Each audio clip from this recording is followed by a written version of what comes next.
कहते हैं युवा जिसके साथ होता है सरकार और सत्ता उसी के हाथ होती है। आज हमारे साथ सीएम ओएसडी और सोशल मीडिया गुरु कहे जाने वाले युवाओं के आइकॉन के नाम से फेमस लोकेश शर्मा हैं। लोकेश शर्मा जी से आज हम कई सवाल पूछेंगे, कई ऐसे सवाल भी होंगे जिनके बारे में आप बहुत टाइम से जानना चाहते हैं कि आखिर चल क्या रहा है राजस्थान की राजनीति में। तो आज कुछ इसी तरह के सवाल हम करने वाले हैं। सबसे पहले मैं आपका स्वागत करना चाहूँगी न्यूज़ इंडिया में, क्योंकि आज ऐसा पहली बार है जब मैं आपसे इस तरह के सवाल करी, क्योंकि लोगों के जहन में कई ऐसे सवाल हैं जिनके जवाब अब तक उनको नहीं मिल पाए। पहला सवाल तो मेरा आपका एक ही रहेगा कि युवा संवाद एक नई पहल आपने की और उसके बाद कई ऐसे नेता हैं जो आपके पीछे पीछे उन्हीं पद चिन्हों पे चल दिए और उन नेताओं में कई नाम ऐसे हैं जो युवा आइकन भी अपने आप को कई बार साबित करते रहते हैं। हाल फिलहाल ट्विटर पर एक काफ़ी ज़्यादा चला था जिसमें आपका युवा संवाद का फोटो था और दूसरी तरफ सचिन पायलट के भी युवा संवाद का फोटो था, लेकिन आपका संवाद पहले से चल रहा है। तो क्या लगता है ये जो पहल की है ये आने वाले समय में कितनी फायदेमंद हो सकती है और इसका कहाँ से आपके विचार आया कि इस तरह की चीज़ की जानी चाहिए? देखिए, आप सभी इस बात को बेहतर तरीके से समझते हैं, जानते हैं कि ये चुनावी वर्ष है और इस वर्ष के आखिरी में राजस्थान में चुनाव होने हैं और हमारे लिए बहुत ज़रूरी है कि हम इन चुनावों को बहुत सकारात्मक रूप से देखते हुए आगे बढ़ें, क्योंकि पहली बार राजस्थान में एक ऐसा अवसर आया है या हम महसूस करते हैं, क्योंकि मुझे लगभग 25 से 30 वर्ष हो गए हैं सक्रिय राजनीति में। पहली बार मुझे ये महसूस हो रहा है, इतनी जगह मैं जाता हूँ, कि जो जन भावना है वो हमारे लिए सकारात्मक है। 2 बार पहले भी हमने शासन किया और मुख्यमंत्री अशोक गहलोत रहे, लेकिन ये पहला मौका है, पहला अवसर है जब 4.5 वर्ष बीत जाने के बाद भी प्रदेश में जनता का सरकार के प्रति आक्रोश नहीं है और ना ही मुख्यमंत्री जी को लेकर किसी को कोई संशय है। तो जब इतना सकारात्मक माहौल है प्रदेश में, तो हमारी ये नैतिक जिम्मेदारी बनती है कि प्रदेश के मुख्यमंत्री ने इस प्रदेश की जनता के लिए जनहित में जितनी योजनाएं लागू की हैं, जो फैसले लिए हैं, जो हमारी उपलब्धियां हैं, उनको हर व्यक्ति तक पहुंचाने का जिम्मा लिया जाए। और मुझे लगता है कि इस भार को उठाने के लिए युवाओं से ज़्यादा बड़ी शक्ति कोई और हो नहीं सकती। तो उसी को ध्यान में रखते हुए चुनावों से लगभग 7 महीने पहले हमने ये कार्यक्रम शुरू किया युवा संवाद के नाम से और मैं अभी तक लगभग 10 से 12 जिलों में जाके आ चुका हूँ और 48 से 50 विधानसभा क्षेत्र कवर कर चुका हूँ। तमाम जगह युवा साथियों के साथ एक संवाद कार्यक्रम का आयोजन होता है, जिसमें मेरी मंशा ये रहती है कि तमाम सभी युवा साथियों को मोटिवेट किया जाए और उन्हें कहा जाए कि अब कमर कस लेनी है। प्रदेश के मुखिया के द्वारा चलाई जा रही तमाम जनकल्याणकारी योजनाओं को आम जनता तक पहुंचाने का जिम्मा हमें उठाना है और हर उस व्यक्ति तक पहुंचना है जो इन योजनाओं के लिए पात्रता रखता है, उसे जानकारी देनी है और लाभ दिलवाना है। क्योंकि ये युवाओं की जिम्मेदारी बनती है कि एक व्यक्ति जो प्रदेश के लिए इतना संवेदनशील है, प्रदेश के विकास के लिए 24 घंटे काम करता है, अगर वो इतना काम कर रहा है तो हम सबको भी उनके साथ कंधे से कंधा मिलाकर अपनी भूमिका का सकारात्मक तरीके से निर्वहन करना है। मैंने ये महसूस किया है कि आज के इस दौर में हमारे युवा साथी, जैसा कि आपने भी कहा, सोशल मीडिया, डिजिटल मीडिया, इसका बहुत ज़्यादा उपयोग ले रहा है। तो मेरा मुख्य उद्देश्य ये भी रहता है कि जो लोग सोशल मीडिया या डिजिटल मीडिया का उपयोग कर रहे हैं, उन्हें ये पता होना चाहिए कि इसका सकारात्मक तरीके से सदुपयोग कैसे किया जाता है। कई बार अनजाने में हमारे लोग या विचारधारा से जुड़े हुए लोग अपने ही नेताओं के प्रति नकारात्मक टिप्पणियां कर बैठते हैं, तो उससे पार्टी को नुकसान पहुंचता है। तो जब भी मैं ऐसे कार्यक्रम करता हूं, मैं उन्हें इस बात के लिए आगाह करता हूं कि हमें अपने लोगों के लिए, जो चाहे वो प्रदेश के नेता हैं, देश के हैं या ज़िले के हैं, कम से कम उन्हें लेकर कभी भी इन प्लेटफॉर्म्स पे कोई नकारात्मक टिप्पणी नहीं करनी है और सिर्फ सदुपयोग करना है। यानी सकारात्मक तरीके से सरकार की योजनाओं को, सरकार की उपलब्धियों को, फैसलों को आम जनता तक पहुंचाने के लिए इसका उपयोग लेना है। और सिर्फ डिजिटली नहीं, मैं जहां भी जाता हूं ये बात ज़रूर कहता हूं कि डिजिटल को फिजिकली में कन्वर्ट करना है और वर्चुअल को एक्चुअल में कन्वर्ट करना है। क्योंकि जब तक हम वर्चुअल दुनिया को एक्चुअल वर्ल्ड में कन्वर्ट नहीं करेंगे तब तक हमारा जो मुख्य उद्देश्य है हम उसको पूरी तरह से हासिल नहीं कर पाएंगे। इसलिए वर्चुअल को एक्चुअल में कन्वर्ट करना भी ज़रूरी है। इसी के साथ क्या आपको लगता है कि जो कांग्रेस के ही और नेता हैं वो आपके पद चिन्हों पर चल रहे हैं, फॉलो करना शुरू कर दिया है, चाहे देर सवेर सही, और अगर नहीं कर रहे हैं तो उन्हें करना चाहिए, क्योंकि इस तरह के कई और भी हैं, बोर्ड भी होते हैं, उसके अलावा कई जिम्मेदारी भी दी जाती हैं। आपने स्वेच्छा से ये जिम्मेदारी निभाते हुए जिस तरह से एक पहल की, क्या लगता है कि अब ज़रूरत है कि और लोग भी आगे बढ़े, कांग्रेस को मजबूत अगर करना है तो उन्हें? देखिए, मैंने तो इसलिए शुरू किया कि लगभग 15 वर्षों से बहुत सारे युवा साथी इस प्रदेश भर के मुझसे जुड़े हुए हैं जो लगातार काम कर रहे हैं। तो मेरा उद्देश्य यही था कि सभी को हर ज़िले में पहुंचकर इकट्ठा किया जाए, सभी को मोटिवेट किया जाए और उन्हें पुश किया जाए, यानी अग्रेसिव तरीके से डिजिटल मीडिया के साथ साथ फिजिकली भी आपको लोगों से कनेक्ट करना है। इस धारणा के साथ इन प्रोग्राम्स को शुरू किया और मुझे लगता है ये काफ़ी पॉपुलर भी होने लगे। हर जगह बिना किसी स्थानीय वहाँ के लीडर के सहयोग के तमाम युवा साथी जो बहुत ग्राउंड लेवल पे काम करते हैं, लगभग हर जगह पे 500, 600, कहीं 700, कहीं 800, कहीं 400, इतनी संख्या में युवा साथी आते हैं। उनके साथ एक इंटरेक्शन होता है जिसमें उन्हें ये टिप्स भी देने का प्रयास करता हूँ कि डिजिटल मीडिया का कैसे सही उपयोग करना है, कैसे आपको फिजिकली लोगों के साथ कनेक्ट करना है। आपको जो व्हाट्सएप जैसा एक माध्यम है जो कि बहुत फास्टेस्ट तरीके से सूचनाओं को संप्रेषित करता है या जानकारी को प्रदान करने का काम करता है, उन्हें लेके अपने अपने स्थानीय क्षेत्रों में ग्रुप्स बनाने हैं और कैसे आपको भी इसी तरीके के संवाद छोटी छोटी जगह पे जाके करने हैं। तो इन तमाम बातों के साथ साथ जब उन्हें ये जानकारी दी जाती है कि नेगेटिव चीज़ों को दूर रखना है, और सबसे बड़ी बात कि विपक्ष के लोग हमेशा ये प्रयास करते हैं कि प्रदेश के मुखिया और इस सरकार की छवि को कैसे ख़राब किया जाए। कई बार उन्होंने ऐसे प्रयास किए, चाहे वो गजेंद्र सिंह शेखावत रहे हों, सतीश पूनिया जी रहे हों, राजेंद्र राठौड़ जी हों, और भारतीय जनता पार्टी के तमाम पदाधिकारी, प्रवक्ता, ऐसे बहुत से और लोग हैं जिन्होंने गलत तथ्यों के साथ सरकार की और मुख्यमंत्री जी की छवि को धूमिल करने का प्रयास किया। लेकिन मैंने और हमारे युवा साथियों ने हर बार उनके उन मंसूबों पर पानी फेर दिया, क्योंकि हमारे पास सही तथ्यों के साथ जानकारी थी। तो मैं यही कहता हूं अपने युवा साथियों से कि तथ्य के साथ सत्य को लेकर जब हम उनका जवाब देंगे तो निश्चित तौर पर ऐसे मंसूबों को बेनकाब कर पाएंगे, और जो ऐसे लोग हैं जो सरकार की छवि को धूमिल करना चाहते हैं वो एक्सपोज हो जाएंगे कि ये झूठ का सहारा लेके सरकार और मुखिया की छवि को धूमिल करने का प्रयास कर रहे हैं। तो इन सभी चीज़ों को लेके कि कैसे आपको काउंटर करना है, सही जानकारी को अपने पास रखना है, और लगातार एक ऐसी टीम का भी निर्माण किया जा रहा है जो रिसर्च कर रही है, एनालिसिस कर रही है।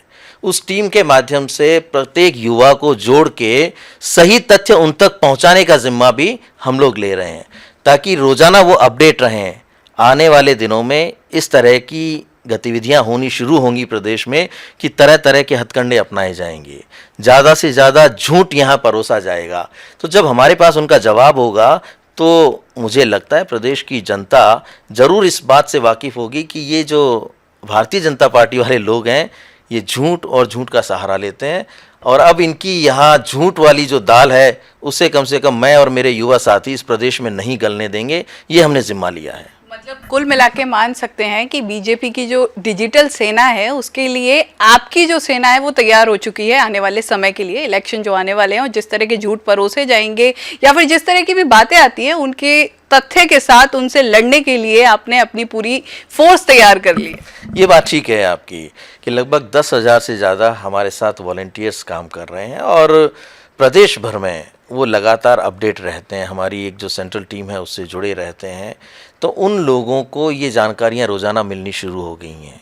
पहले आपने भी ये महसूस किया होगा कि जब भी कांग्रेस का कोई भी लीडर कोई पोस्ट डालता था या कोई कंटेंट वहाँ सोशल मीडिया पर जब डालता था तो एकदम से बहुत सारे लोग 8, 10, 15, 20 टूट पड़ते थे और अभद्र टिप्पणियां करते थे, झूठ वहाँ पर परोसते थे।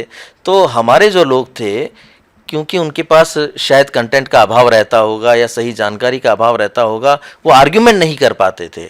अब जैसे ही वो सही तथ्यों के साथ आर्ग्यूमेंट करते हैं तो इनकी झूठ की जो सेना है वो वहाँ से मैदान छोड़कर भाग जाती है और हमारे लोग वहाँ विजयी होते हैं, क्योंकि उन्हें वो ये बता पाते हैं कि वास्तविकता क्या है। और ऐसे समय में, जैसे कि अभी आपने भी ये कहा कि और लोगों ने भी इस काम को शुरू कर दिया है, तो मैं तो बधाई देना चाहता हूँ उन तमाम ऐसे नेताओं को जिन्होंने अब ये युवा संवाद को अपनाना शुरू किया है, क्योंकि ये आवश्यक है।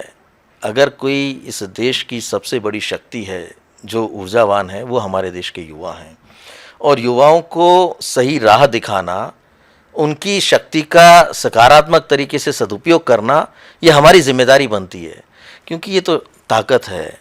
ताकत, मैं इसका जो कंपैरिजन है वो परमाणु शक्ति के साथ करना चाहूँगा कि परमाणु ऐसी शक्ति होती है जिससे विध्वंस भी किया जाता है और सृजन भी किया जाता है।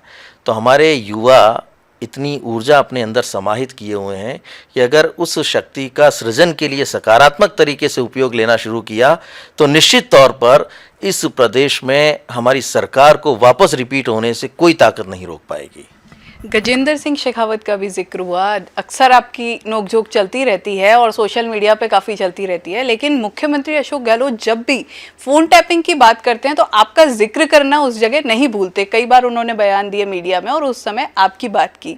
आप इस पूरे इंसिडेंट को किस तरह देखते हैं, क्योंकि आपको भी लगातार दिल्ली जाना पड़ता है और कई तरह की चीज़ें हैं जो आपके साथ भी हुई हैं और आपकी कई बार आपने अपनी बात भी रखने की कोशिश की। इस पूरे इंसिडेंट को किस तरह देखते हैं, क्योंकि एक तरफ गजेंद्र सिंह शेखावत हैं, दूसरी तरफ भाजपा, तीसरी तरफ मुख्यमंत्री अशोक गहलोत की सराहना जो आपके साथ हमेशा रही है। देखिए, सबसे पहले तो मैं फ़ोन टेपिंग को लेकर एक बात क्लियर करना चाहता हूं जो शायद बहुत सारे लोगों को नहीं पता होगी, कि मेरे ऊपर जो ये आरोप लगते हैं कि मैंने कोई फ़ोन टेप किया है, ये सरासर गलत और निराधार हैं। मैंने कोई फ़ोन टेप नहीं किए। मैंने हर बार, चाहे वो मीडिया रहा हो या जब भी मुझसे पूछताछ की गई है क्राइम ब्रांच दिल्ली में बुलाकर, मैंने हमेशा एक ही बात कही कि वो ऑडियो क्लिप्स सोशल मीडिया के माध्यम से, जिन ग्रुप्स में मैं जुड़ा हुआ हूँ व्हाट्सएप के माध्यम से, उनसे मुझ तक पहुँची। और ये मेरा काम है, मेरी जिम्मेदारी है कि मैं दिन भर डिजिटल प्लेटफॉर्म्स को चेक करता रहता हूँ। व्हाट्सएप पे क्या आ रहा है, क्या सर्कुलेट हो रहा है, उसे मैं देखता रहता हूँ।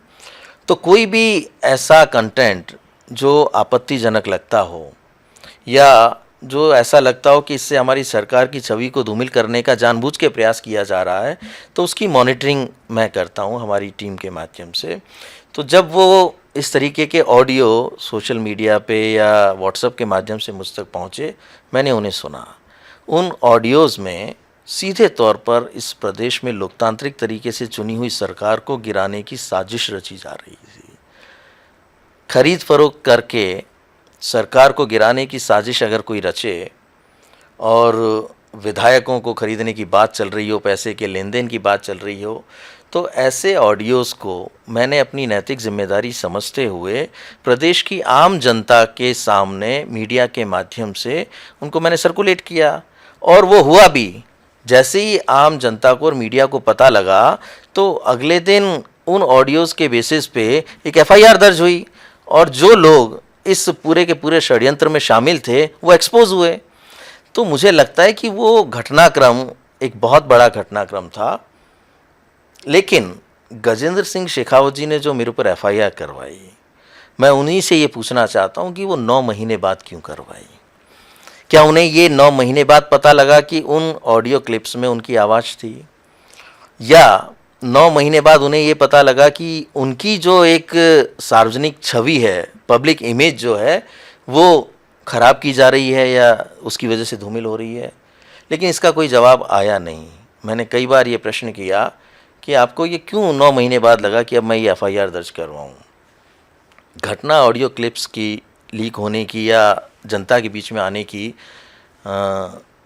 जुलाई की थी, जुलाई 2019 की या 2020 की, और एफआईआर दर्ज हुई मार्च 2021 में।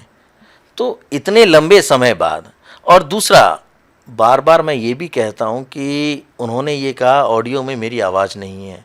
दूसरी तरफ वो एफआईआर में ये कह रहे हैं कि मेरे कन्वर्सेशन को इलीगली इंटरसेप्ट करके, टेप करके और सर्कुलेट किया गया है। तो वो खुद स्वीकार कर रहे हैं ना कि उन ऑडियो टेप्स में या ऑडियो क्लिप्स में उनकी आवाज़ थी। तो वो हमारी चुनी हुई सरकार को गिराने की साजिश में शामिल थे, इसका मतलब तो जो भी यहाँ हुआ वो सबके सामने है। तो ऐसा व्यक्ति जिन्हें ये इतने समय बाद पता लगा हो कि मेरी छवि धूमिल हो रही है, और उन्होंने उस वक्त, मुझे लगता है कि अपने आप को बचाने के लिए, अपनी छवि को ठीक करने के लिए मेरे खिलाफ एफआईआर दर्ज करवाई, और वो भी दिल्ली में जाके करवाई, जबकि घटना को अगर किसी भी रूप में देखा जाए तो वो राजस्थान की थी। और उस एफआईआर के खिलाफ मैंने माननीय न्यायालय में एक याचिका दायर की हुई है कि या तो एफआईआर को क्वैश किया जाए, क्योंकि उसका कोई आधार ही नहीं बनता है। मेरे आरोप जो लगे हैं मेरे ऊपर वो पूरी तरह से गलत हैं। मैंने कोई फ़ोन टेप नहीं किया, कोई ऑडियो मेरे पास आया, मैंने उसे जनहित में, जनता प्रदेश की ये जाने कि कौन कौन लोग इस कन्वर्सेशन में शामिल थे, तो मैंने जनहित में अगर उसे आम जनता के लिए मीडिया के माध्यम से सर्कुलेट किया तो मुझे लगता है मैंने कोई गलत काम उसमें नहीं किया। तो गजेंद्र सिंह जी से कई बार, जब एसीबी में ये केस दर्ज हो गया, तो कई बार उनकी जो वॉइस है वो टेस्टिंग के लिए लेने की बात कही गई या लेना चाहा गया। तो हर बार पता नहीं किस तरीके से उन्होंने, चाहे वो कोर्ट के माध्यम से रहा हो या कोई भी और माध्यम रहा हो, उनको उससे निजात मिल गई, या वो वॉइस सैंपल नहीं दे पा रहे या नहीं देना चाहते हो। तो मुझे लगता है कि अगर वो उसमें शामिल नहीं थे तो आएँ और अपना वॉइस सैंपल दे के कहें कि भाई मेरा इस फ़ोन टेप्स, इस ऑडियो से कोई लेना देना नहीं है, इसमें जो कन्वर्सेशन चल रहा है उसमें मेरी आवाज़ नहीं है। लेकिन वो इसमें कहीं ना कहीं झूठे साबित हो जाएंगे। एफआईआर जब उन्होंने करवाई तो मान ही लिया कि आवाज़ ही उनकी है। इसी के साथ एक सवाल मेरा ये भी है कि जिस तरह का ये पूरा मामला हुआ लगातार, उसके बाद क्या कभी आपको महसूस हुआ कि, क्योंकि मुख्यमंत्री जी तो कई बार आपका नाम लेते रहे हैं इस चीज़ में कि मेरे ओएसडी के साथ ऐसा हुआ, और कई बार उन्होंने ये चीज़ कही है, लेकिन क्या आपको कभी महसूस हुआ कि इस मसले पर जब आप लगातार दिल्ली जाते रहे हैं और आपने कई चीज़ें बर्दाश्त की हैं इसमें, तो आपको लगा कि कांग्रेस के और नेताओं को या कांग्रेस को और मुखर होके इस मसले पर आवाज़ आपके साथ, मतलब एक सुर से सुर मिलाना चाहिए था? देखिए, ये सब तो उन्हीं लोगों को तय करना है। मैंने तो अपनी जो जिम्मेदारी थी उस जिम्मेदारी को, उस कर्तव्य का निर्वहन किया कि एक ऐसा ऑडियो क्लिप जिसमें सरकार को गिराने की साजिश हो रही है वो जनता के सामने आए, और मैंने वही किया। जनहित में मैंने वो जनता के लिए मीडिया के माध्यम से उसको सर्कुलेट किया। लेकिन ये आपका कहना ठीक है कि बार बार मुझे वहाँ क्राइम ब्रांच में जाना पड़ता है, और मैंने हर बार यही कहा है कि मैं पूरी तरह से सहयोग करूंगा जांच में। मुझे जब भी बुलाया जाएगा मैं जाऊंगा। मुझे अब तक 7 नोटिस मिले, मैं जिसमें से 4 बार जाके आया। 3 का मैंने जवाब दिया, मेरे कुछ व्यक्तिगत कारण रहे या मेरे स्वास्थ्य का मेरा कोई कारण रहा। तो जब मैं नहीं जा पाया तो मैंने उनका लिखित में जवाब भेजा। तो मैं लगातार यही कह रहा हूँ कि मैं जांच में पूरा सहयोग करूँगा, लेकिन अब वो आगे भी बढ़नी चाहिए, उसका कोई ना कोई कंक्लूज़न निकलना चाहिए।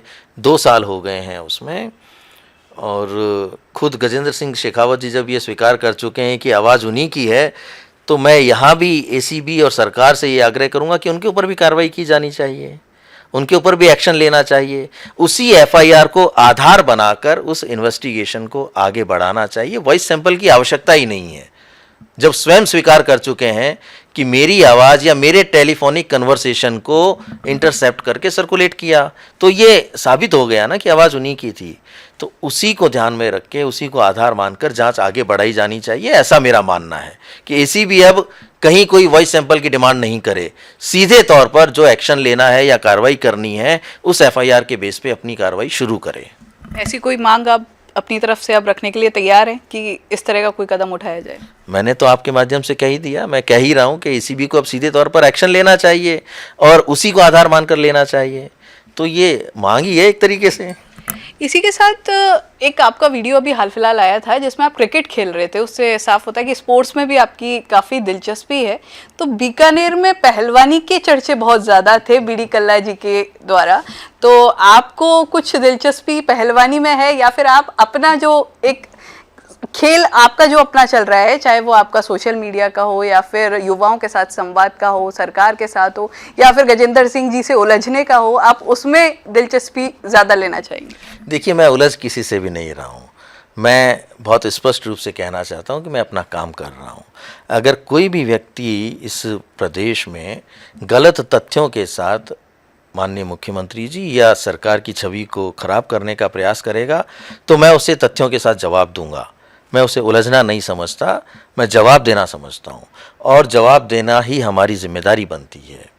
दूसरी तरफ खेल का शौक़ मुझे है ही, और जहाँ तक क्रिकेट का सवाल है, मैं क्रिकेट भी खेलता हूँ, मैं स्विमिंग भी करता हूँ, मैं रनिंग भी करता हूँ, तो स्पोर्ट्स में मेरी रुचि रही है। पहलवानी के लिए आप क्या कहेंगे? पहलवानी का मेरे पास कोई जवाब नहीं है, वो तो स्वयं वही जाने कि वो क्यों अपनी पहलवानी या अपनी ताकत को इस तरीके से बताने का प्रयास कर रहे हैं। लेकिन मैं एक चीज़ और क्लियर कर देना चाहूँगा कि मैं राजनीतिक व्यक्ति हूँ और NSUI से होता हुआ मैं यहाँ तक पहुँचा हूँ। मैं जब कांग्रेस के प्रदेश अध्यक्ष नारायण सिंह जी थे, तब मुझे यहाँ PCC में मीडिया कोऑर्डिनेटर की भी एक जिम्मेदारी मिली थी, मैंने उसका भी निर्वहन किया। तो मैं शुरू से ही पॉलिटिकली इंक्लाइंड रहा हूँ, बहुत ज़्यादा इन्वॉल्व रहा हूँ, सक्रिय रहा हूँ। NSUI के समय में पहली बार ऐसा हुआ था कि जब मैं जयपुर डिवीज़न का इंचार्ज था तो 4 सीटें राजस्थान विश्वविद्यालय में NSUI की आई थी, पहली बार ऐसा हुआ था। तो आप समझ सकते हैं कि राजनीति तो मुझे करनी ही करनी है।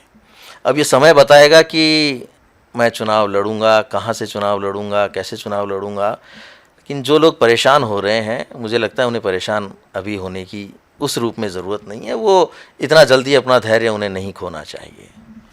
आखिरी सवाल भविष्य के लिए, हालांकि भविष्य किसी का हम अभी नहीं कह सकते, लेकिन एक मन में होती है चीज़ें, दिमाग में होती हैं चीज़ें, तो आपको क्या लगता है कि आने वाले समय में जो युवा आपको अपने आइकॉन के रूप में देखता है, वो आने वाले समय में लोकेश शर्मा को किस जगह देखेगा?